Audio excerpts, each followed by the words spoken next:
But you move a Japanese person to America, and the risk of cancer goes up, way up. The risk of prostate cancer goes up, the risk of breast cancer goes up. So it wasn't about the genetics, because it's the same Japanese genetics that moved over. It was something to do with their diet.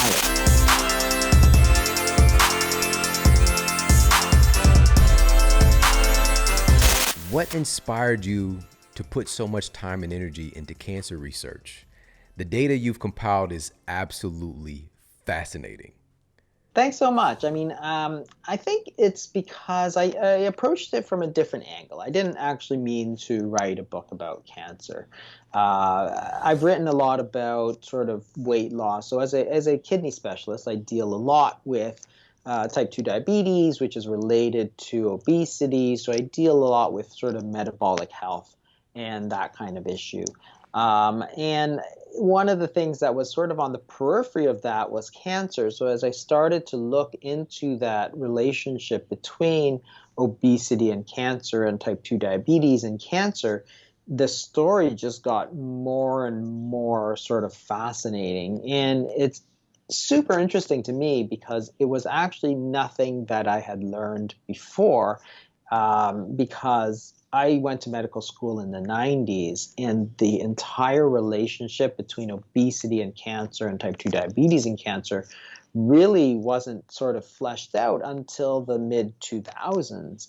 And a lot of the new data on the change from the genetic paradigm of cancer to this more evolutionary view of cancer was also brand new, sort of in the last 10 years or so. And it was all sort of like new to me. I hadn't sort of appreciated sort of the massive change in the way that, in our understanding of cancer. It doesn't change sort of cancer management and so on, but it was sort of just this really, really fascinating sort of understanding of what cancer is, how it develops, because that's something that we've never known. Like, what is this strange disease of cancer, right? It's completely different than any other disease that we encounter, and yet it's the number 2 killer of Americans. So, like, if you look at heart attacks, for example, like, we know what causes heart attacks. You get a clot in an artery, a blockage in an artery, you get the hardening of the arteries, you get heart attacks. We know what causes infections, like, there's bacteria that cause infections. We have viruses like COVID, other diseases like ulcers are caused by other bacteria. So we've sort of figured out a lot of these diseases. We have genetic diseases like sickle cell anemia and so on. So we've sort of figured out what causes these things. But cancer is such a fascinating disease because it's a disease that comes from ourselves. That is, if you have lung cancer, that lung cancer cell developed from your own normal lung cell. So why? Why would it do that and kill you? And it's not some rare disease that we've never heard of or ever seen. We see it all the time. So for such a common disease, we really had no idea of what is going on. And most people don't know. And I'll bet that most doctors also don't know about this sort of changing understanding of what it is. And to me, it was such an interesting shift in the last 10 years because it explains so much of cancer medicine that we could never explain. That is, if it was a genetic disease, why is it so common? Right? Why does everybody get cancer? Why does every cell in your body have the potential to become cancerous?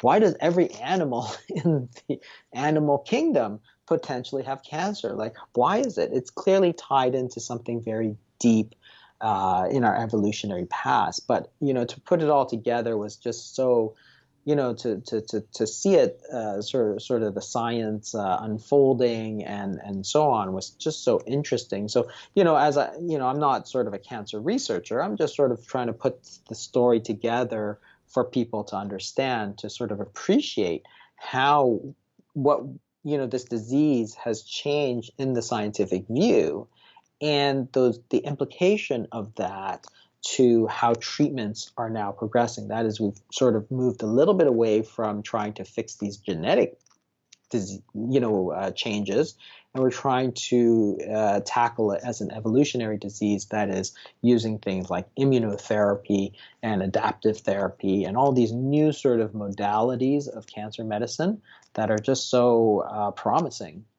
So it's just trying to understand this disease. But to me, it's sort of the greatest medical mystery there is. And just to have a better understanding of it is just so so interesting. Yeah, and I love this. You even bring out some stories that have a parallel with yours, which is bringing out some outside perspective for cancer research.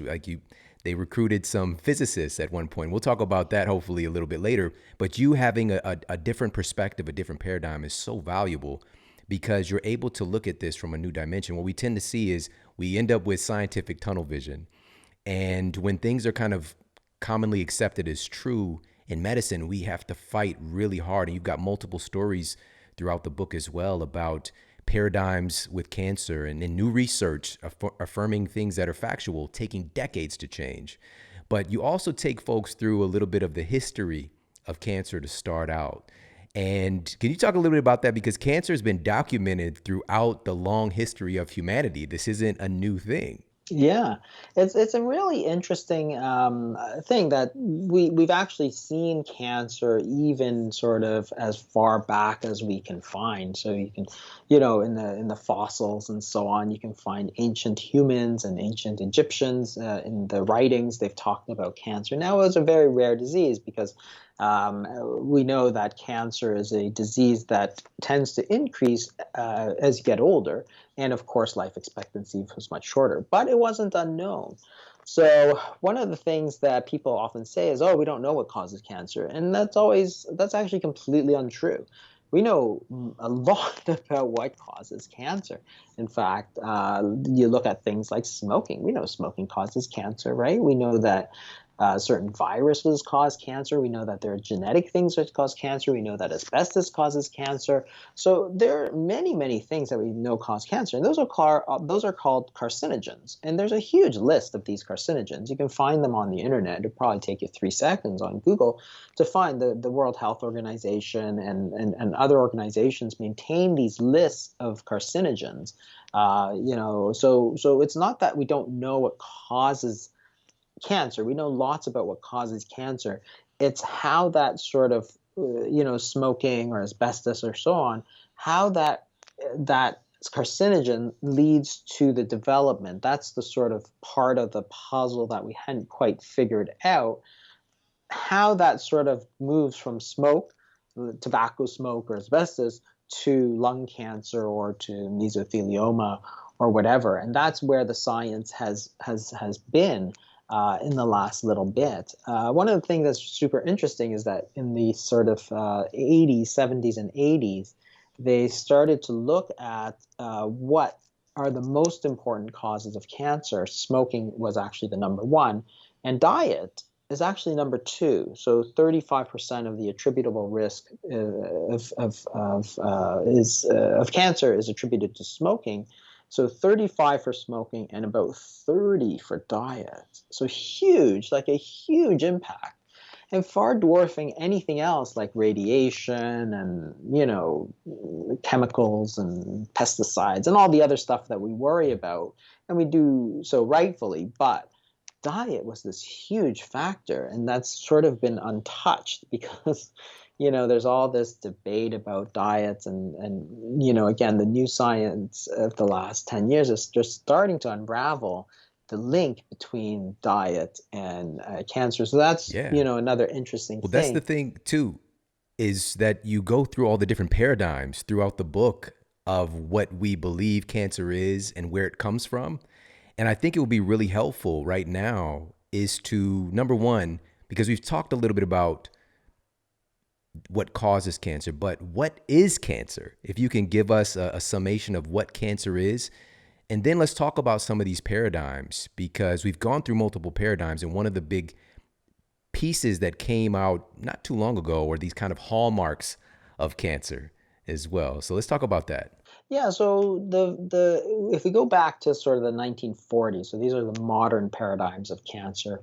There sort of are three big ones. So we started off and what I mean by paradigms of cancer is what we view as what cancer is. So the first sort of major paradigm was cancer is a disease where the cells just grow too much. So the point is that if you have a lung cancer cell, it's growing all the time. So it's dividing, it's spreading, it's metastasizing, so it's just growing too much. And that's what kills you in the end. If it grows too big, it'll, damage other organs. If it spreads around all, to the bones and to the brain, it will grow and damage the normal tissues. And that's how cancer often kills you.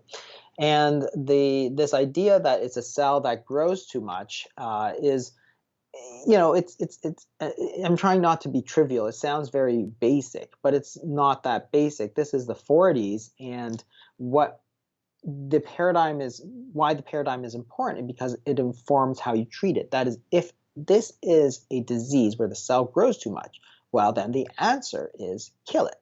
So that was the basis, that formed the basis of all our modern treatments for cancer. So if you look at surgery, it's a way to cut it out. If you look at radiation, it's a way to burn the cancerous cells. And if you look at chemotherapy, which was the big sort of advance in the 40s, it's basically a selective poison. So you're trying to kill by poison the cancer cells a little faster than you kill the normal cells. So it's a selective toxin. That's really all it is. These are just ways to kill cells. And that's because your paradigm, the way you view cancer, is that it's a cell that grows too much. It doesn't tell you anything about why it's growing too much, but it's a valid way. And of course, it was a huge advance. So if you look at the chemotherapy through, the cancer, there was very little treatment before the 1940s. We started to develop these chemotherapy drugs, in the 40s and 50s and 60s. And then the major advance was combining the chemotherapies in different regimens. So now you start to say, okay, let's use this plus this and this plus this or this, and then we'll give it 3 weeks, do it again, and then do this and do this. So it was just a way to sort of refine our way of killing cells. So we'd say, oh, let's do surgery and then chemo, or then surgery plus radiation plus chemo. And we did all these trials, and it was a huge success for its time. So it took cancer from sort of no treatment to some very successful treatments. A lot of the pediatric cancers, for example, very high cure rates. But the main cancers that affect people, the things like breast cancer, colorectal cancer, unfortunately didn't do as well. But a huge advance. And that took us up to about the 60s and 70s. And the next big sort of paradigm shift in cancer came with the advent of the genetics revolution. So we started to understand that, hey, the genes in our cells actually are what's telling us cells to grow or to not grow. So if you have a genetic mutation in a cell, and that gene mutation is a critical area that affects cell growth, well, you could get excessive cell growth. So this paradigm that these are genetic mutations, genetic changes, which are affecting growth, doesn't invalidate the first paradigm. It's merely trying to build on it. That is, we accept that cancer is a cell that grows too much. But why is it growing too much? And that's the next great paradigm shift. It's a genetic mutation that causes the cell to grow too much. So you're not trying to say, oh, that was wrong and this is right. We're just trying to say, okay, let's expand our understanding. And that's what science does best. So we started to find these genetic mutations, and then they discovered in the sort of early 70s, 80s, these oncogenes. So these are genes that control growth. And sure enough, when you started to look at cancer cells, you could find these genetic mutations. So that was a huge, huge validation of this genetic paradigm of cancer. And that's sort of where we've been from the sort of 60s, 70s, all the way to the 2010s. So the first few treatments were super, super successful. So there's two drugs, one called imatinib for a type of leukemia, and another called trastuzumab, which is Herceptin for breast cancer. And these were great drugs because they were not drugs that were designed to kill cells. So it's not like chemotherapy, oh, we tested it, we killed a lot of cells. this was a drug that was designed to fix those genetic mutations. So in imatinib, which is the first sort of great drug, um, we identified the sort of problem genetically, and this was a drug that fixed it. And when it did so, it completely changed the life of these people. Like it was practically curative. Like people went from sort of a death sentence to a relatively normal life with this one pill. It was just incredible. So in Time magazine had it on its cover. That was how important this was. Herceptin, which is trastuzumab for breast cancer, was similarly just a fantastic drug. It was so they identified these mutations called HER2 mutations, and they recognized that not all breast cancers had this mutation. So if you gave this drug to everybody and only 20% of people had this mutation, well, you're treating 80% of the people that are not going to benefit. So in another huge advance, they said, well, what we're going to do is design a test to see if you have this mutation. And if you have this mutation, then you give the drug. So that's great because you've got this expensive drug with a lot of side effects, but you're only giving it to those people who are going to benefit. So that ushered in the sort of era and the promise of personalized medicine.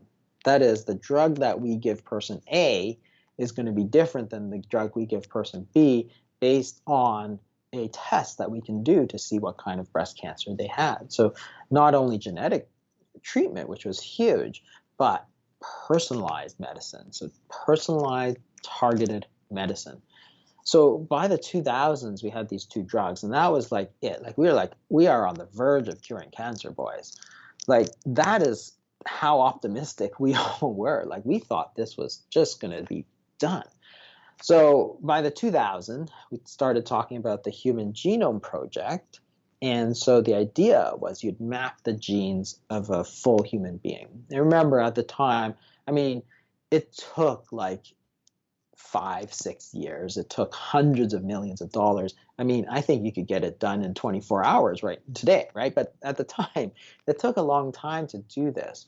And in 2000, it sort of finished, the Human Genome Project finished, and we said, okay, well, that's it. All you have to do is look for this type of cancer. So breast cancer, you have these 3 or 4 mutations, find the drugs. Colon cancer, find these 2 or 3 mutations, find the drugs that are going to cure them. And you're going to cure every single type of cancer. That's what we thought. That's what we really believed. We were on the sort of precipice of a cancer-free world. But unfortunately, it didn't turn out that way. That is, those first few drugs were still the best. They were basically, if you look at the number of drugs that came after that were that successful, I don't know if we've replicated it since. So in that sort of 40 years of the genetic paradigm, we had 2 great drugs. And then now, like if you look at the number of drugs that have made a significant difference, it's probably like you could probably count it on one hand. That's not a lot of progress. And if you look at what happened to that story of, hey, cancer is this 1 or 2 or 3 genetic mutations in a critical area of the gene, and that's causing it, we fix it and you're done. It didn't work out because as we started to get the technology, we did this Cancer Genome Atlas, which was a big project. So instead of mapping the genes of one human, we mapped 33,000 cancer samples, and we did the full genome of all these cancers. And then we were going to take, say, all the colon cancers, match them, and say, okay, these are the 3 or 4 critical genes. When they did that, what they found was not 3 or 4 genes that were mutated. I think, at the last count, it was something like 6 million genes. Hold on. 6 million different gene mutations are linked to cancer. Exactly. It was crazy. So they'd have this database called the Cosmic Database, which was this worldwide database of all the gene mutations of cancer. So somebody has a cancer, they map the genes, and they say this is it. And they put it on the database. And it was complete bedlam. So even by the mid 2000s, 2010, what you could find is that if you take one colon cancer from patient A, it's not that he has 2 or 3 mutations. He probably has 50 to 100 different mutations in various genes.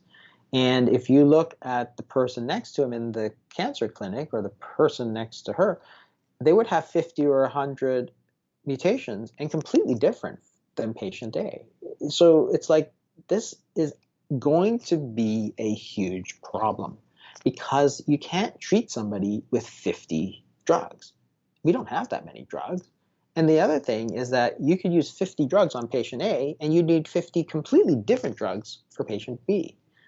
It's a complete mess. Like, you can't develop 6 million different drugs. It's just an impossible task. And that's why the sort of progress in cancer came to a screeching halt, because we had already reached the limits of paradigm one, right? There's only so many ways to kill cells without killing somebody. It's hard to do, right? Chemotherapy, new drugs. So then the genetic paradigm was much less toxic than these other drugs. But the problem was that there's just too much variation. And the whole problem is that if you look at the progress in cancer medicine, there was very little progress compared to the rest of medicine. So, for example, heart disease. So I compare heart disease and cancer a lot because they're the number 1 and 2 killers of Americans. And if you look at the 1960s and 1970s, you're sort of twice as likely to die of heart disease than you were of cancer. But the progress in heart disease has been quite steady. So you look at death rates from heart disease, they've been actually trending down slowly but steadily as you have better drugs and better procedures and better technology and less invasive this. And their mortality from heart disease has been steadily going down, but cancer has stayed relatively flat. And therefore, the rates of death from cancer and heart disease are about the same.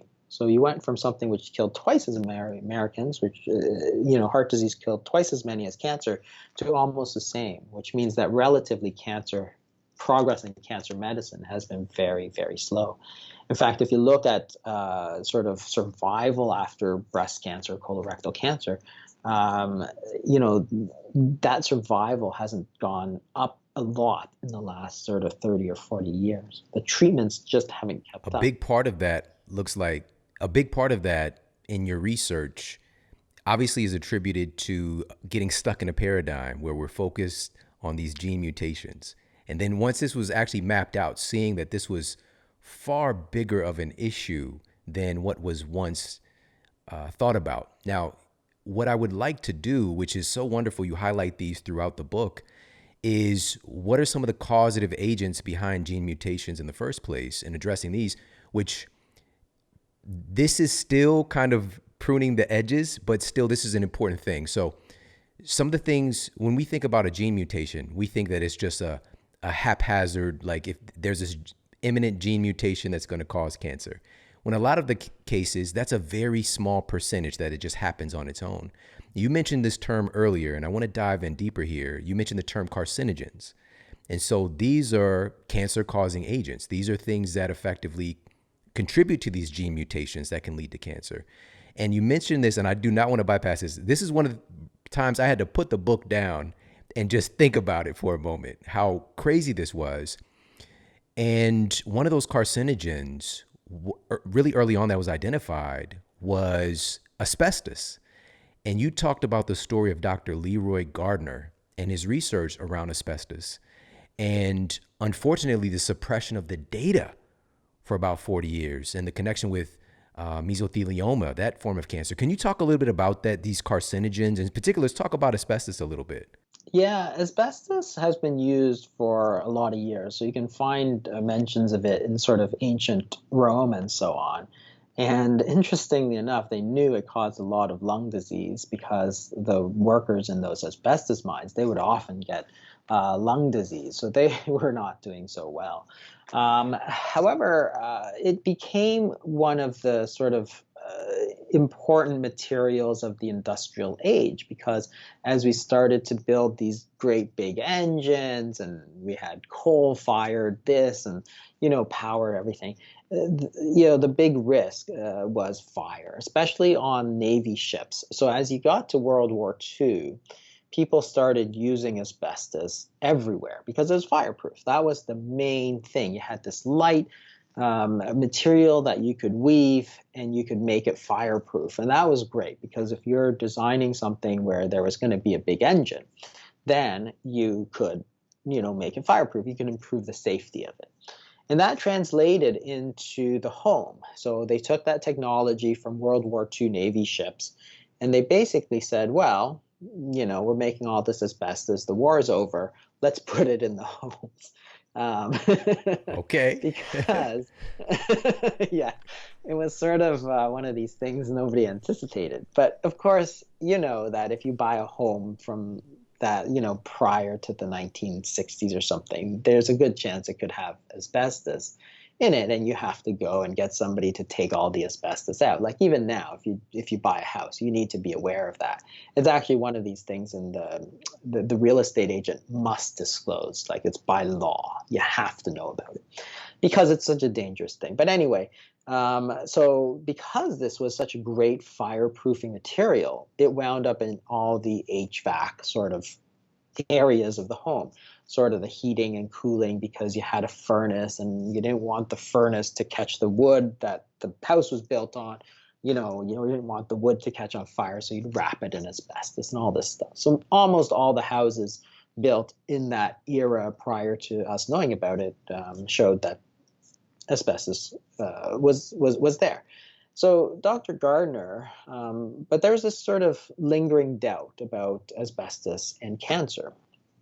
It caused this cancer of the lining of the lung called a mesothelioma, and there was some worry that asbestos could cause this cancer. So they hired Dr. Gardner to prove that it didn't. Unfortunately, it proved that it did. So when he gave all this asbestos to all the mice that got asbestos basically got lung cancer, this mesothelioma, and the other mice didn't. So clearly it was a problem. But he was employed by the big asbestos companies, which, there's a couple of big asbestos companies. And they basically said, look at your contract. It says that we paid for the research. We decide what to do with the research. So they basically shut it down. And they said, you can't say anything. You're contractually bound not to say anything. And it just killed him. He was like, later on, it all came out in the litigation of the 1980s. And this was It in the turned out that, 1940s. yeah, this was in the 40s because that was the World War II era, right? So it was crazy because here it was, the research that proved that it caused cancer. The big asbestos companies said, no, this research is not going to see the light of day. We're not doing it because we're putting it away, we're shutting the door, and that's it. So he couldn't say anything. And then, of course, later on, everybody found out that it did cause mesothelioma because this was a cancer that nobody ever saw before. And now you started to see it in all the asbestos workers and people who are working with HVAC and stuff. They were all getting mesothelioma. It became quite a common cancer. So from very rare to very common. And it's like, well, what's the link? And it's like, obviously, it's asbestos. So, eventually it came to light that it did cause it. And then those big three asbestos companies, they got sued. And in that litigation process, they subpoenaed all this stuff. And so it comes out that, hey, they knew about this all that long ago and just didn't tell anybody.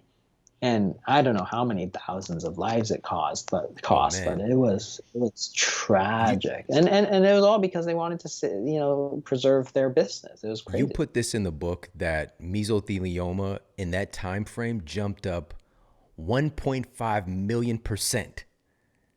Yeah, It's insane. It's it's insane. insane. And it's just, again, it's a common practice to put this stuff in our homes. And, it's just like nobody thought twice about it. People are very trusting. And one thing I really noticed in your book is the stunning amount of times that factual new insights about cancer and medicine came along throughout history, and it was shunned or even demonized by the scientific community until sometimes decades later when it's finally acknowledged as factual. And the thing is, and I know this for certain, I know you know, it's happening today still. We think we're so evolved, but we're doing many of these same practices of thinking science is definite. This is the end thing, and there's no other discussion around it. When we have very glaring things like Yeah. this, I remember when I was a kid and I would see the commercials coming on. Do you have mesothelioma from, call Brown and Brown and get your settlement. And now today it's just like, oh, of course, like asbestos is like a thing of the past. Nobody would ever do anything like that. But we're still existing in that paradigm. And one of the other things I want to ask you about, because there's a ranking that we have now. The IARC, for example, the International Agency for Research on Cancer, got a ranking of carcinogens. We've got we know what causes cancer. We know some of the strongest carcinogens, but then there are these category of probable carcinogens as well. That's getting a lot more data. One of those being shift work, for example. Night shift work is a class Yeah. group 2A carcinogen, which is a probable carcinogen, which is something that causes these kind of gene mutations that are linked to the development of certain cancers. For example, one of the things I talked about earlier in one of my books, in Sleep Smarter, was a study done on nurses who were working overnight and seeing the prevalence of like 30% greater incidence of breast cancer, for example. So again, we know so much about these carcinogens. One of the other ones I'd love for you to highlight, you mentioned it a little bit earlier, I've got to pull out from you a little bit more, is that we know that certain viruses are carcinogens as well. Can you talk a little bit about that? Yeah, that was also a very interesting story too, and this was something sort of unexpected. That hey, viruses can cause cancer. So when it came out, when people sort of said, "Hey, viruses might be a cause of cancer," people thought it was crazy, like just crazy. They said, "No way, it's not. It's not an infection, right? We know what viruses do, and they don't. They cause, you know." Respiratory illness and they cause this and that, but they don't cause cancer, right? But then it turned out that they actually identified certain early cancers. So this fellow, in Africa, you have this Burkitt's lymphoma discovered by this surgeon, Denis Burkitt. And what he did was he sent it back to the UK, got the samples analyzed, and what they found was viral inclusion. So they found that this Epstein-Barr virus was actually causing this huge Burkitt's lymphoma in African kids, whereas this virus is actually worldwide and doesn't affect anywhere else, which is very strange. So, and they thought that perhaps it may be related to malaria, for example. But this idea that viruses could cause cancer was sort of electrifying. Now, on the one hand, it was terrifying because it means that this is a transmissible disease. You could transmit cancer from person to person. But on the other hand, you could do something and identify it. So it was this sort of double-edged sword. So they actually sponsored this big special virus, cancer virus program, and they poured a ton of money into it, and they actually didn't find very much. So by the 70s, they shut it down. It fell into this sort of disrepute, this idea that cancer can be caused by viruses. So they're like, yeah, sure, maybe a few viruses can cause a few cancers, but it's clearly not an important cause of cancer. And it sort of got shut down by the 70s. Everybody forgot about it. But then the funny part was that all these other cancers started to become associated with viruses. So, and a lot of Nobel Prizes got awarded to this. So cervical cancer, for example, got linked to human papillomavirus, for which we now have a vaccine against human papillomavirus, for example. Hepatitis B, we know, is a cancer-causing agent. Hepatitis C is a cancer-causing agent. Bacteria, such as Helicobacter pylori, which causes stomach ulcers as well, that also caused cancer, which was interesting and explained a lot of why it was so prevalent in East Asians. So when you looked at China and Japan and so on, they had a ton of stomach cancer, and people in America didn't. And it was like, why is that? Like we had no idea. We thought maybe some kind of genetics. But when those people from East Asia came over to America, all of a sudden their rates of stomach cancer just plummeted.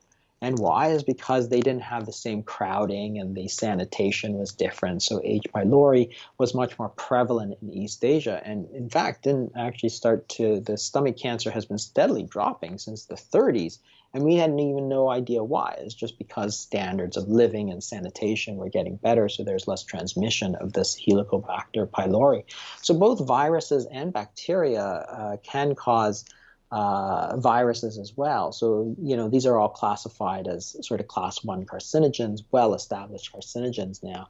But, that was the sort of great part about the genetic paradigm, was that it sort of linked things like physical agents, so chemicals like asbestos and tobacco smoke, and viruses, because it said, hey, what's the common mechanism of how you go from tobacco smoke to a cancerous cell? And you say, well, it causes it through this mechanism of genetic mutations. And you could do the same thing with viruses. So viruses also cause genetic mutations and therefore lead to these cancer cells. So it's sort of that, for the time, it really tied everything perfectly together. And that's why it became the sort of dominant paradigm up until the 2010s, which is where sort of we hit the low point. We were sort of stuck. We had nowhere to go. And then luckily we sort of went on to this sort of new paradigm of understanding, because there were other things that caused cancer that we knew about, but we didn't know what was going on. Things like stomach acid. So when you get gastroesophageal reflux, you would get damage to the esophagus. But there's no extrinsic agent. It's your own stomach acid. It's coming back up. It's causing damage, and it causes cancer. Inflammatory bowel disease was causing cancer. So there's a lot of things. Lupus had a higher risk of cancer. So these other things that were causing cancer that we didn't know and didn't quite link to that whole paradigm. But we thought, well, it must be just a genetic thing. So that's why that genetic paradigm really took off, and everybody was sort of all in on it for so many years. Like the amount of money that went into this paradigm must have been like mind-boggling, because practically every cancer researcher in the world was following this path that, when you look at things a certain way, everything gets sort of colored by that. And you say, you're always thinking in the genetic paradigm, what could it be doing? How can you do this? And that's why we made so little progress, because it wasn't that there was no genetic mutations, it was that there's too many genetic mutations. And then you get into the next step, which is, okay, now we have to understand what's causing these genetic mutations. Because the problem with the somatic mutation theory, which is this sort of genetic paradigm, is that it assumed that these are random mutations. Because when you have asbestos or you have tobacco smoke, it doesn't cause targeted mutations to one specific gene. Like, it doesn't go there and say, okay, I'm going to zoom in on the growth gene and mutate it. It doesn't do that. So the idea was that this was a random mutation. That is, it causes random mutations, and by chance, one of them will hit the right place to cause a cancerous transformation. And that was the idea, is it's just random thing. But the problem was that this is clearly not a random disease. That is, if you look at cancer, it's a very stereotyped disease. That is, there was these hallmarks of cancer that were similar no matter what cancer you're talking about. And it didn't matter, what that you had 50 mutations on this side and 50 different on this side. They still acted the same. So clearly whatever was going on was not a random thing. So what was behind that? And that was sort of what led to the sort of newer understanding, which I found so fascinating. So, in talking about those hallmarks, if we could just touch on this really quickly, because I think it's important for us to help to demystify cancer a little bit more. With the hallmark being, with cancer being this excessive or even unstoppable growth, it doesn't have an endpoint like a normal cell, for example, having its normal cell replication, hitting the Hayflick limit, and going into senescence, where the cell has this kind of programmed cell death, effectively. But cancer doesn't do that. It doesn't subscribe to the same rules when a cancer cell develops. So can you talk a little bit about a couple of these hallmarks of cancer, what we know cancer to be, because again, you just mentioned it. It seems like it's just this random thing, but there's so much that we do know. And for folks to be a little bit more empowered in how cancer is kind of operating, what it is. Yeah, so it was an interesting thing because cancer had always sort of divided itself into different cancers. So there's lung cancer, and it divides based on the cell of origin. So breast cancer is this, and you have different treatments, and lymphoma is this, and you have different treatments. So, I talk about this sort of fundamental difference called the the lumper splitter problem, which is an old term from Charles Darwin, actually. And it was an idea where, when you're talking about species or you're talking about anything, there's two types of people: the people who lump everything together, and there's the people who split everything apart. And they give you different information, because if you lump everything together, you get an idea of what makes them common, right? If you split everything apart, you highlight their differences. And cancer medicine had always been a splitter. So you split it between breast cancer and lung cancer and liver cancer and pancreatic cancer. And you treat them all as separate diseases. But you don't treat them all as one disease of cancer. So interestingly, it took until about 2000. So it was not until quite recently that a couple of researchers, very influential researchers, decided, hey, so they actually met in Hawaii at this conference, and they're talking about this problem, and they said, hey, we should really look at what makes cancer cancer. That is, forget about breast cancer and lung cancer and liver cancer.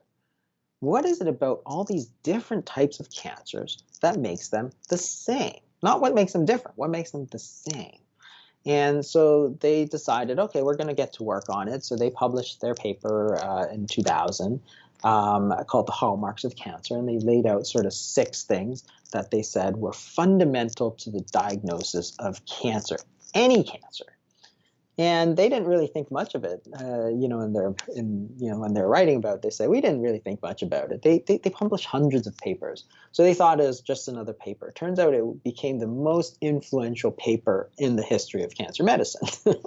And it was because they were basically lumpers in a sea of splitters. So nobody had really thought about this disease the way they had, which was, what is it that is the same about these cancers?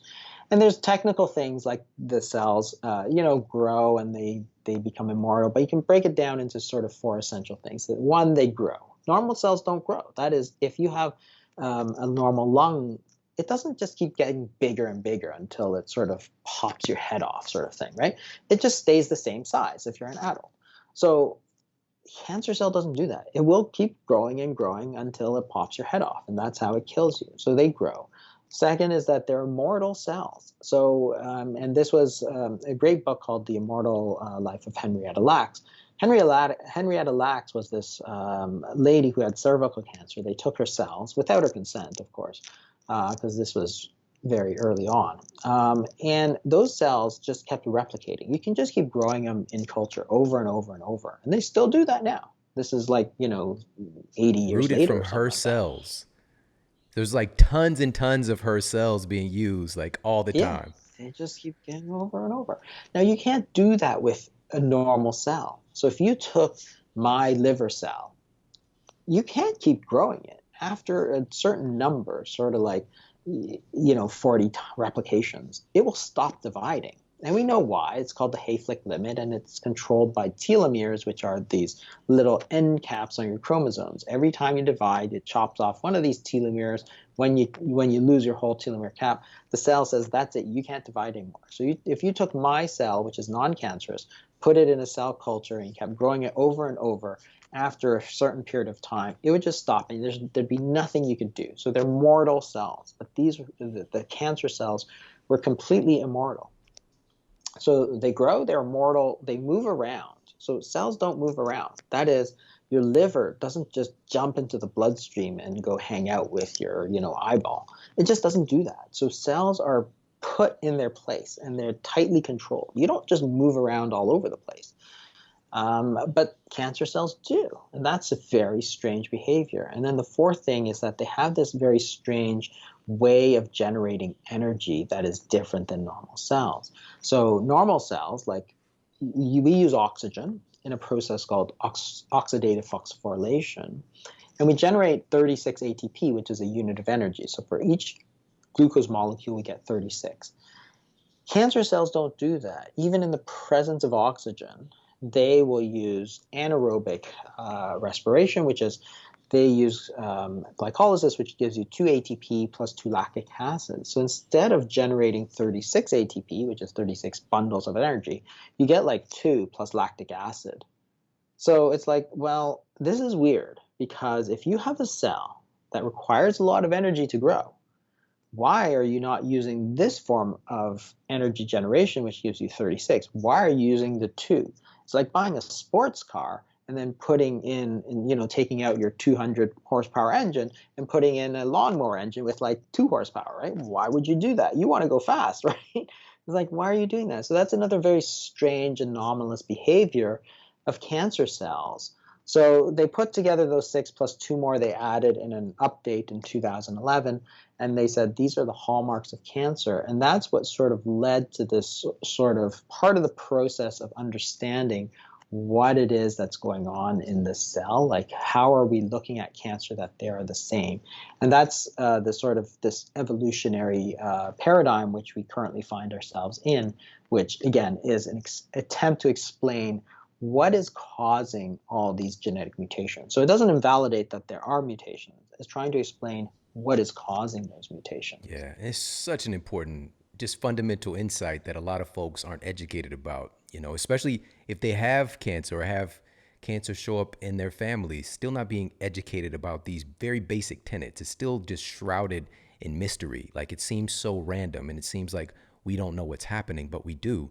And now I think this is a really good point, because the truth of the matter is that, billions are funneled into cancer every year, medications, research, and yet we probably have effective treatments in the ballpark of maybe around 1% of them, and we've got so much that is effectively being wasted.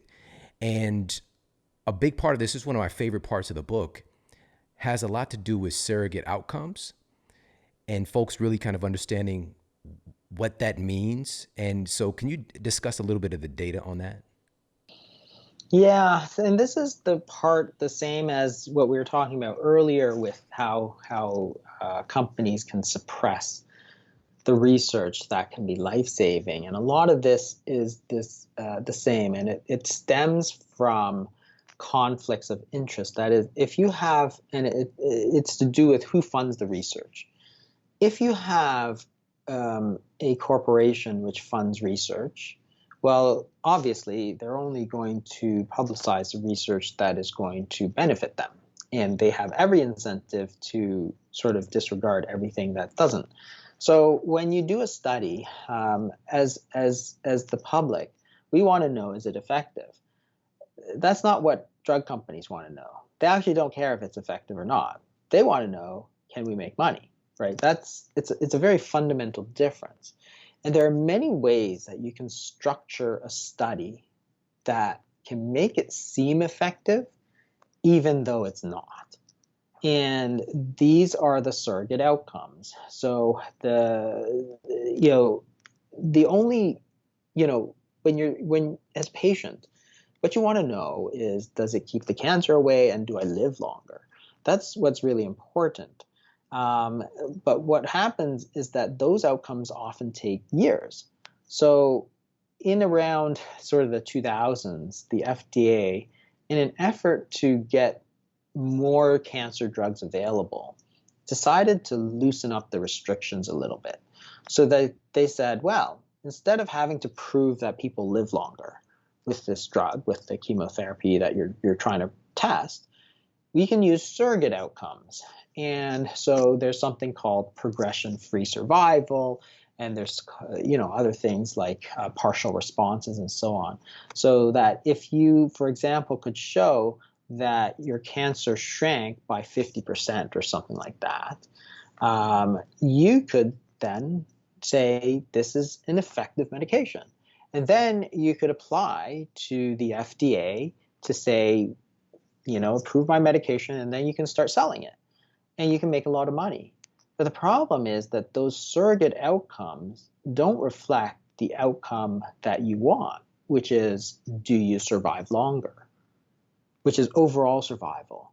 So that's a big, big problem because you wind up with drug companies that have every incentive to move those goalposts as far forward as they can so that these drugs look effective, even if they're not. And there's been many, many examples where this has been a problem. So, the FDA, to its credit, had said when they relaxed these, standards that, okay, we're going to let you get approved on these sort of easier outcomes on the studies, but you promise to do the good studies afterwards, right? On Scout's honor, right? That's what they said, because once it's approved, it's approved.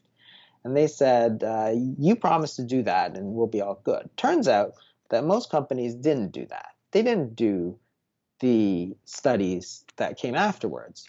Because if you're approved, why would you spend money to do a study that might show that your drug actually isn't useful and therefore is not effective and you're going to have to take it down?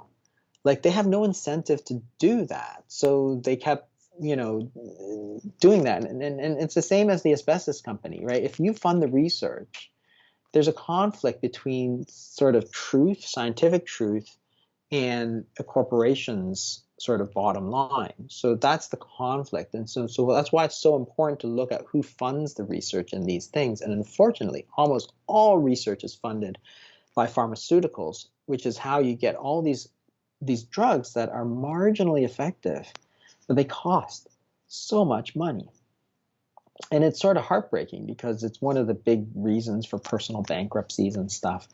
And this is there's already been a couple of drugs where when they did the actual study, it showed that the original drug wasn't that effective. There's so many examples where we have marginally effective drugs that people say, wow, it's a breakthrough because of this surrogate outcome. Whereas the data, the studies showing that, hey, does this surrogate outcome actually link to the outcome of interest? We know that they don't. So, we still don't understand, why are you allowing it, right? It doesn't make any sense because there's this. It's a common practice, right? That you outline in the book multiple It's times. actually almost all of cancer medicine is like that And so now. what will happen is they'll use a surrogate study, get the drug out on the market, make a few $1 billion, and possibly on occasion the FDA will catch this and then have them pull the drug after they've already racked up billions of dollars. And this, again, it's a common practice. Yeah, it's a common practice. It's a horrible practice, but unfortunately, it's all like, if you look at the data, it's clearly what's happening now. Like, there's ways to game the system when you do studies. Like, for example, if you were to say, okay, I'm going to compare drug A to drug B, you think, okay, if I make drug A, I want to show that's better than drug B. Well, if I'm the maker of drug A, I can choose what drug B is. So I can choose the worst thing, right? It's like, so therefore you can do the study and say, look how good drug A is compared to drug B. That's like, but then people will look at it if they wanted to and say, well, but drug B is nothing close to what we would normally use, right? So you're choosing your competitor. And that's what happens when you allow the drug company who has a vested interest in proving that this drug works. You're allowing that person to do the study. It's like marking your own test, right? It's like, if I marked my own SATs, I'd get a perfect score, right?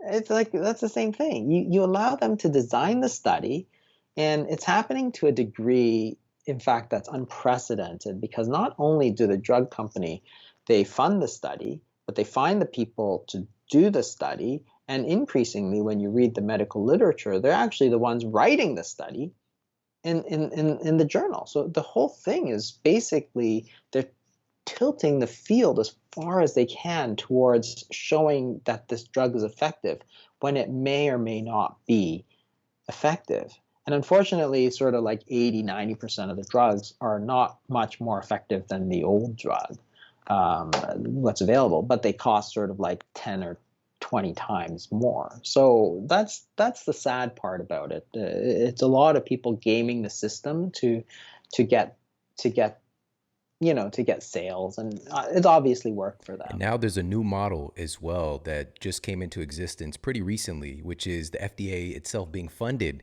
by money coming from pharmaceutical companies itself. I think somewhere around the ballpark of like 40% of their income is coming from pharmaceutical companies. So saying being able to literally write your own checks, write your own approval, like it's just getting deeper and deeper. And I'm so grateful for this conversation because literally millions of people, they invest sometimes everything that they've got to try to save their loved ones. All the money they've got, they pull out, put a second mortgage on their home. They do whatever it takes to try to save their lives with oftentimes drugs that are framed to be this potential life-saving thing. And more often than not, it's not even anywhere close to that. And you mentioned this earlier, and this is what I want to point back to. Drug costs are the single largest cause of personal bankruptcy in the United States. Like, people really don't get that. People are literally betting the farm trying to save the lives of their loved ones and themselves. So let's talk a little bit about the rising prices of cancer medications, because this is one of the biggest areas. You mentioned one that actually had really great effectiveness, imatinib. You mentioned that a little bit earlier. And the cost to the manufacturer to make, this is highlighted in your book, the cost to the manufacturer to make is estimated to be about $216 a year. The cost to the customer to get that drug is about $120,000 per year. How is that possible? Well, I think that what happened was that the drug, when it came out, was not even that Right. expensive.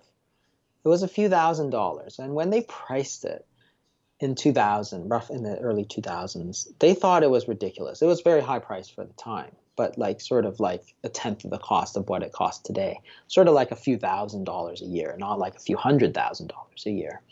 But over that time, so this is the same drug. It just they kept raising the prices, and because it was so effective, it didn't matter how much it cost to make. It only mattered how much people were willing to pay for it. They kept raising the price. It was something like 5% over inflation. So even though it's the same drug, the prices just kept going up and up and up. And it's not like it's a new drug. Like, there's no new anything. It's the same manufacturing process. It's your same factory that's making it. And as competitors came on board, they didn't lower the price, because this is usually what happens when you have generic drugs. So you say you have one drug and another, and if the patent expires, another drug company comes in and they say, well, I'm going to cut the cost in half. That's how I'm going to compete at a lower cost. But the new manufacturers, when the patent ran out and made a new sort of second generation, they didn't lower the price. They raised the price. So basically they're colluding to raise prices, because they know that they could drop the price. They could drop the price like, by 100-fold. It'd still make a huge profit. But by colluding together, they would actually make a lot more money. Remember, baseball had that collusion thing a long time ago where they're basically trying to screw the players.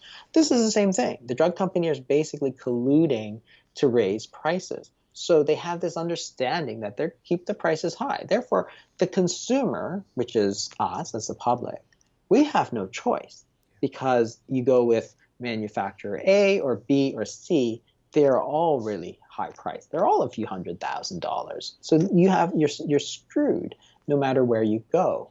And all of them are just making money. So if one of them dropped the price, of course, if one of them falls out of collusion, then the bottom would drop out of the market. But nobody has any incentive to do that.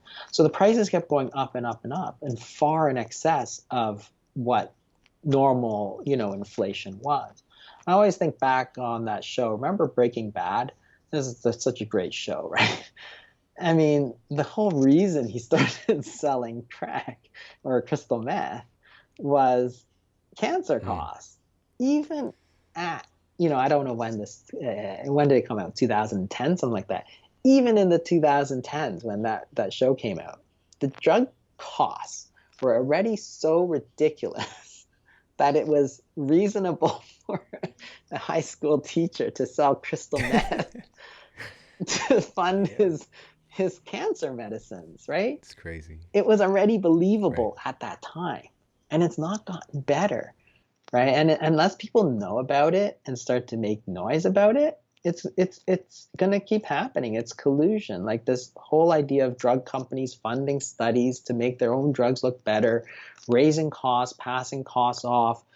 You have all this conflicts of interest, not only within the industry, but like you said with the FDA, but also researchers, for example, when they leave research, often they go to a drug company. So they know that there's a hugely lucrative job waiting for them as long as, if you're a university professor, you don't want to rock the boat because you might be going to work for that guy, in a couple of years for a couple $1 million. So why would you go come down on the drug company and say, oh, you're such, this is the wrong thing? And I always say, I didn't mention this in the book, but it's like it's such a screwed up practice, really, where drug companies are really allowed to pay doctors and researchers whatever they want. Like, there's a huge conflict of interest because it's like you can't pay a policeman. Like, if a company tried to pay a judge or a policeman or even a newspaper journalist, everybody would be like, you can't do that. You can't just pay people. But the drug company can pay the researcher however much they want. And it's usually in the 6 and 7 figures. So now you have this whole group of doctors and researchers and stuff. And I know because I'm not on the inside of academics, but I'm in medicine. I see it all the time. Like you have these people getting huge payouts. You have doctors getting free meals and free this and free that. And why would we allow that? Like as the public, like why wouldn't you just say, you know what? I don't think drug companies should be funding studies on their own drugs. Like, why would It you allow just that? sounds obvious. It sounds obvious. Yeah, There's laws against these things. There's laws against collusion and price gouging, but it seems to not apply here. For some reason, for some for strange reason, some this is reason. acceptable. Yeah. Unless it takes so much for these things to come to light, and it's in the minority. It's a very rare occasion when it would happen. And so it hasn't gotten better. It's continued to get worse. And it's becoming, and I think that a big part of it is that we've come to accept it as normal. The public just doesn't kind Yeah. of, it's in the background. Just like, yeah, that's going on. What can we do about it? And not understanding that we're really Yeah. steamrolling this situation to where, again, drug costs are the single largest cause of personal bankruptcy. And it's not okay. This is not about saving lives. Like if we've got a medication that can actually save lives, and this was something that was altruistic, of course we want people to make a profit, but it's not about that. This is literally creating a situation where we're taking advantage of the public in a hideous way. Oh yeah. And in a way that is sort of unique, that is not available to other industries. Like we don't accept it in almost any other industry, but we accept it in medicine. And it's like, why? But when you have bad medicines that cost too much, it affects every single person in this country. So why allow that? That's what I don't understand sometimes is why we allow that. And and maybe it's because you have to think about these problems a little bit, and it's sort of hidden a little bit because you get into this state where you say, oh, this is a breakthrough, this is a breakthrough. And I did talk about this, where there's been so many breakthroughs proclaimed in the newspapers about cancer, and yet cancer just kind of goes right along. Like there's no breakthroughs going on. It's just the Right. perception It's a fake of through. progress.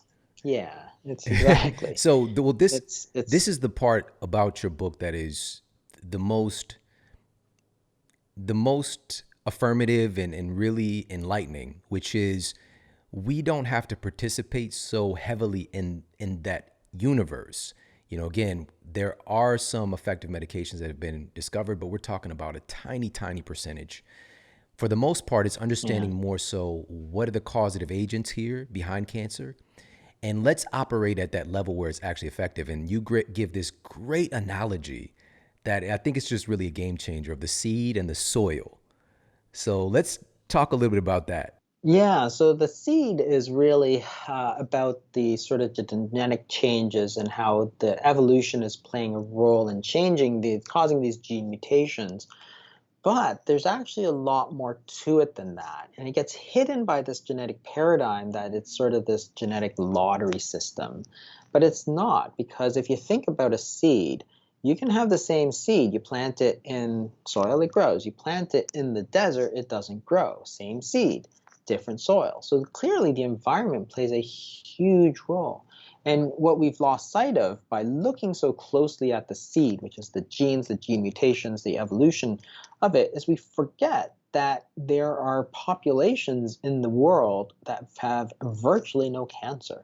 So if you look at the old writings of missionary physicians and stuff, what they find is that when you look at traditional societies that are eating a traditional diet and following a traditional lifestyle, so they looked at places in Africa, for example, and compared that to the Europeans, they looked at the Inuit in the far north, and they find that there's almost no cancer. In fact, Queen's University in Ontario used to send an Arctic expedition up every year to see why these people are immune to cancer.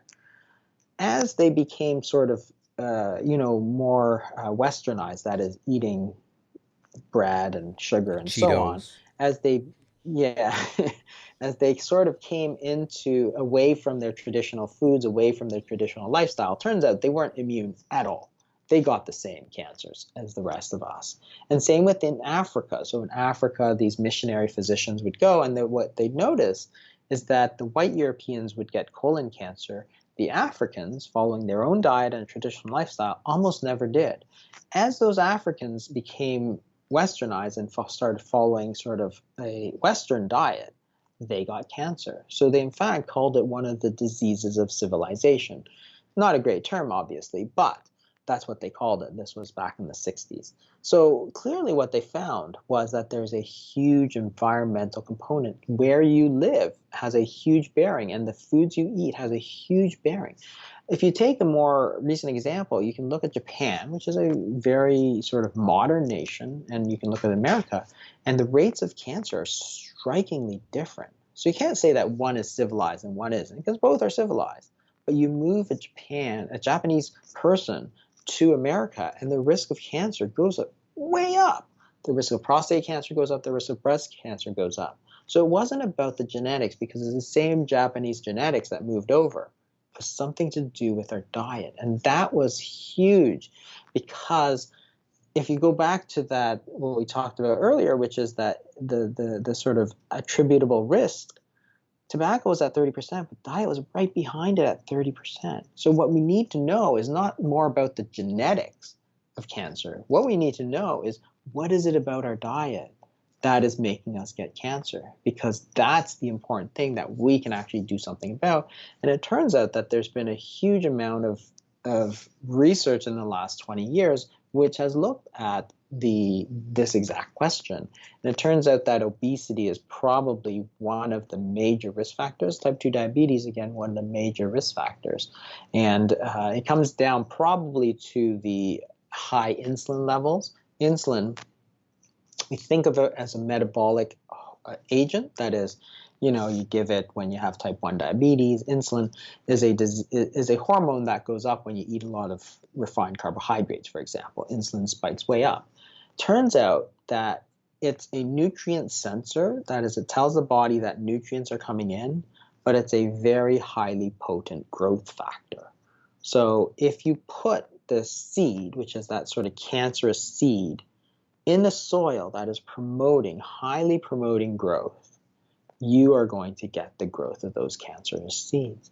If you take that cancerous seed and you put it in a soil where there's very low insulin, like there's just nothing to grow with, there's no growth factors, because that's the soil. That's the good soil, is with lots of growth factors. If you put it in a body that has no growth factors, it's going to have a lot more trouble growing. And your own intrinsic anti-cancer defenses will be able to take care of it. And that's the whole point. We have to understand not only about the seed, but we've looked at the seed for so long. We have to understand the soil. And that's where obesity, type 2 diabetes is such a huge, huge, huge, huge, huge risk factor, and something that is actually completely within our control. This is so remarkable because, so you just mentioned this with, if we're talking about the seed, we're really talking about the fact that, number one, these genetic mutations being the seed of cancer, the seed of cancer is really, I think we have a tendency to think that it's relegated to certain cells. We have the seed of cancer in every cell of our body. And that's the big Yeah. thing to kind of like, it's a paradigm shift. Like the seed is there in every cell of our body. And it's not just uniquely human. This is across different species as well. The seed is there for cancer, for mutations. But the environment, the conditions are what, and so much of our paradigm has been focused on the seeds of cancer, while the soil and the Yeah. conditions have largely been ignored. And you bringing up this issue around insulin, for example, and being a very powerful growth agent, this brings to light something I've got to ask you about. This is so, so interesting. And one of the big drivers we think about with diabetes and obesity is sugar, and a big driver of insulin activity. And the connection between sugar and cancer, funny enough, is commonly debunked, quote, debunked. But some of the most, and this is some of the most prestigious organizations claim that there's no connection, but there is, and it's not hard to find. Just talk about a PET scan, for example. Yeah, it's so glucose is the sugar that we use, and a PET scan detects cancer by detecting how much a cell takes up that glucose. So cancer cells take up that glucose, which is sugar, far more rapidly than any other cell around it. So it lights up like a candle. It's like just this big blob, because you use radioactive labeled glucose, and you see what cells are taking up that glucose. So you know that the cells love this stuff. Like they're just going to town on that glucose. So you know the cancers are feeding themselves with that glucose, and yet people are saying, well, it makes no difference if you eat sugar, which causes insulin resistance, which causes high insulin levels, and so on. And it's one of these things where I find it very strange because you know there's a clear sort of pathophysiology. Like the science is there. It's not like it's completely UFOs did it sort of thing, Right. right? Well, It's like don't bring that up, it's not something so. Dr. Fung. Don't bring up the UFOs right now. At this time, we're seeing all of these different things. It might be aliens. But anyways, go ahead. I'm sorry. There might be aliens. Yeah, they're right with all the new Navy pictures. But you know what I mean, right? It's not like this random thing that somebody said. It's like there's clear evidence that there's something in our diet that has changed from traditional society to modern society that influences cancer rates. Sugar is one of the most common things that, as you go from a traditional society, traditional diets are very low in sugar. And again, it's hard to compare, say, an Inuit diet where they're eating whale blubber and so on, but you can look at the Chinese diet of the 80s, for example, or the Japanese diet. They're very low in sugar, amongst other things. So there's other things that are obviously different about their diet and our diet, but sugar is a very conspicuous one because the Western diet is typically much higher in sugar than those other traditional diets. The Chinese people, of course, in the 80s and 90s had extremely low levels of sugar, but they've been westernizing very quickly. You look at places like Shanghai and stuff, they're huge metropolises now, and their sugar consumption has gone way up too. And unfortunately, diabetes has gone way up. So they went from sort of a 1% rate of type 2 of diabetes overall to like 10, 11%. They're actually higher than the United States, which is scary because they have a huge number of people. So it was clearly not genetics because they change within the space of a generation. From the 80s to the 2020, that's one generation, and your rate of type 2 diabetes went up sort of like tenfold, right? That's 1,000% it went up. So clearly it's not a genetic thing, it's a dietary thing. And we know that if you have type 2 diabetes, if you have obesity, which also is mushrooming in China, then your risk of cancer goes way up. In fact, there's 13 different types of cancer that the World Health Organization has deemed obesity-associated cancers. And these are some of the most important cancers that we have: breast cancer, liver cancer, pancreatic cancer, colorectal cancer. Like, other than lung cancer, which actually has nothing to do with obesity, it's all about smoking. Those other cancers are like the most important cancers that we have. So, and they're all obesity related. All the top scientists say they're all obesity related. So if they're obesity related, then sugar is going to play a key role because everybody knows, eat a lot of sugar, you're more likely to gain weight. If you're more likely to gain weight, you're more likely to have type 2 diabetes. So it's like, I don't know why people even argue this kind of thing. The effects are going to take decades. Cancer doesn't develop in a year. So, people do these studies and it's like, oh, we did a year-long study and we didn't see any increased risk of cancer. It's like, well, that's because your time scale's all wrong. Right. It's like saying, we've determined that if you put metal in water, it doesn't rust because we put metal in water and 4 days later, it didn't rust. So we've proved it. Like, no, your time scale's all wrong.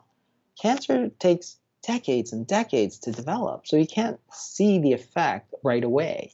You can see the effect sort of on sugar consumption, for example, and obesity. We see that link very clearly. So now there's a link between obesity and these other obesity-related cancers. So therefore, the link between sugar and cancer is not really a big stretch of the imagination. Like, they're two very clearly related things. So why people bother arguing, I just don't It's understand. crazy, like you just said. I think that that's a great understanding, is that when we're looking at this in this very short-sighted perspective with sugar, for example, and not understanding, it's kind of like a bamboo tree's growth. Like, there's so much happening, festering kind of below the surface before, boom, you see this big manifestation. Like with cancer, for example, now we can identify it, but it's often many years in the making when we can actually identify it. And sugar is really still, it's in the same domain as like asbestos right now, where it's taken all of this time and all of these years for it to be acknowledged as dangerous. And the Yeah. thing is, it's like, it's the shift that's taken place in our culture. Just like asbestos, there was this shift, and we've identified that it led to this over 1,000,000% increase in mesothelioma, for example. But with sugar in this context, for folks to understand, here in our culture, on average, depending on which database you look at, we're talking about the average American consuming 70 to 130 pounds of added sugars a year. That's added sugars. It's not even the naturally occurring sugars in all of the different products and bread products and, grains and all those things. It is an insane amount of sugar that our genes, if we're talking about genetic mutations, have never associated before throughout our evolution. And so again, we're having these really strange conversations about it when something is so blatantly obvious. But as you mentioned, and I love this about your book so much, you go through and you acknowledge repeatedly how science like this, it takes so long. You basically have to prove, instead of you just already kind of coming into it, like, prove that sugar doesn't cause cancer. That should be where the work is at. It's very twisted. So, I think if you could add a little bit more just for folks to kind of to wrap up today and wrap up these insights, and just to provide a little bit more empowerment. We know that obesity is obviously a major, major component. You did some really great work putting some data together in the book, connecting obesity and cancer. Very, very eye-opening. But what are some of the other things that we can do to help to kind of modulate and create soil that is not conducive to cancer growth? Yeah, I think that this is where the big opportunity for research lies, because there's actually not a lot of research with it. So I talk very briefly about chemoprevention, which is a term that was used sort of in the, starting in the 80s, and it's this idea that you can take something to prevent cancer. The truth is that after all these years, there's almost nothing that, and people have tried, like if I take this vitamin or this vitamin or this vitamin, maybe I'll prevent cancer. In fact, almost nothing does. So maybe in type 2 diabetics, this drug called metformin might, and maybe green tea might. Like there's some data coming out of Japan where they drink a lot of green tea where they say it prevents cancer. So that might be a chemopreventative agent, but it's iffy. The rest of it, all the vitamins, all the other natural supplements and this and that, there's actually no data whatsoever. But what's much more important is not what you're sort of eating, it's sort of what you're not eating, right? It's not that you need to eat more to prevent cancer, you need to eat less.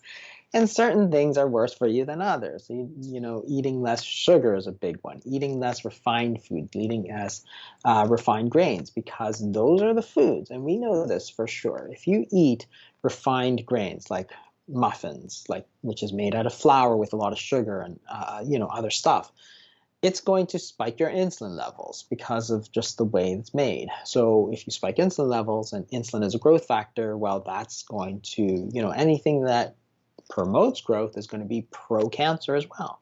So therefore, you want to avoid some of these things such as the sugar, the refined grains.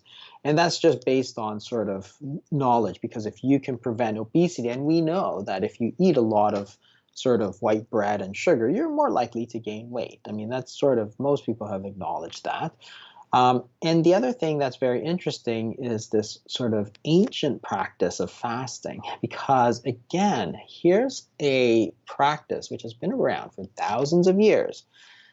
And what it does, of course, is it lowers all your sort of growth factors, because when you don't eat, your nutrient sensors, which is insulin, and also this molecule called mTOR, they're going to go down because you're not eating anything. So no nutrients are coming in, which sends the signal to the body that do not grow, because your body doesn't want to grow if there's no nutrients coming in.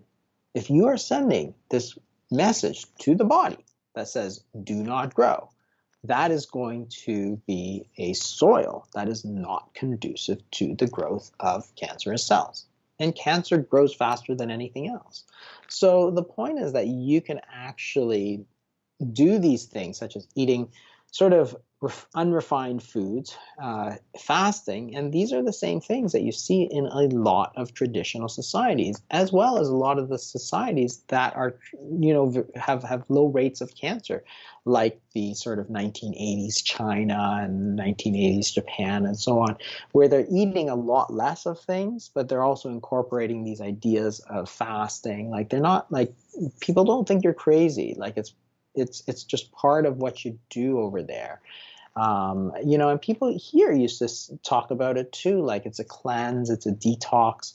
So it's not that, we have it all wrong, because we have this idea that we want to take something to prevent cancer, when in fact you need to eliminate something to prevent cancer. And that's the more effective way to go. And it doesn't cost you any money, because of course, you don't have to buy whatever supplement they're selling. It's actually free. So these ideas of eating unrefined foods, cutting down the sugars, and fasting are probably the most important things if you want to do something about your risk of cancer today.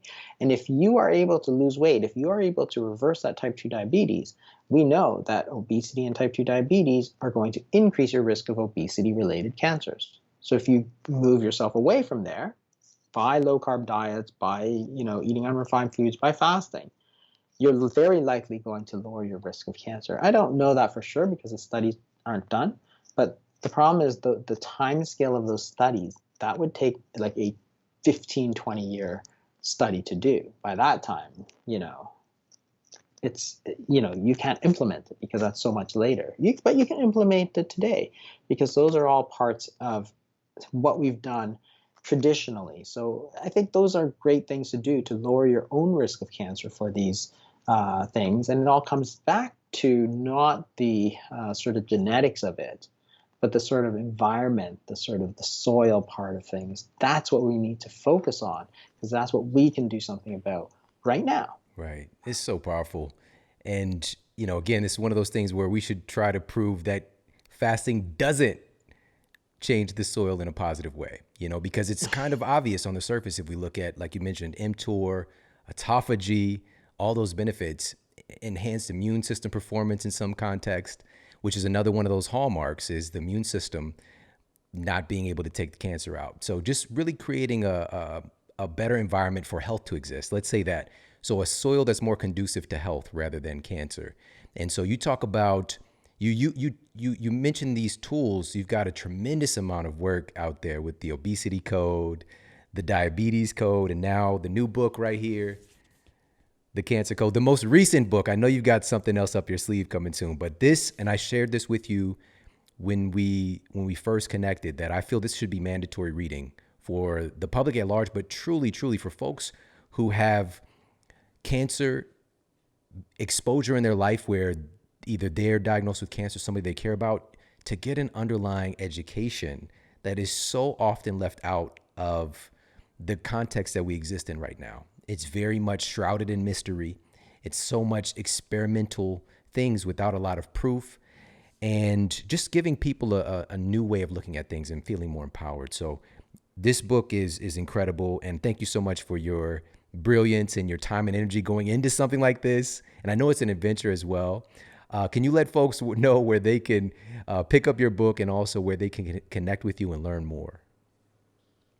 Yeah, so my books are available anywhere, so just check them out there. And you can also follow me on Twitter.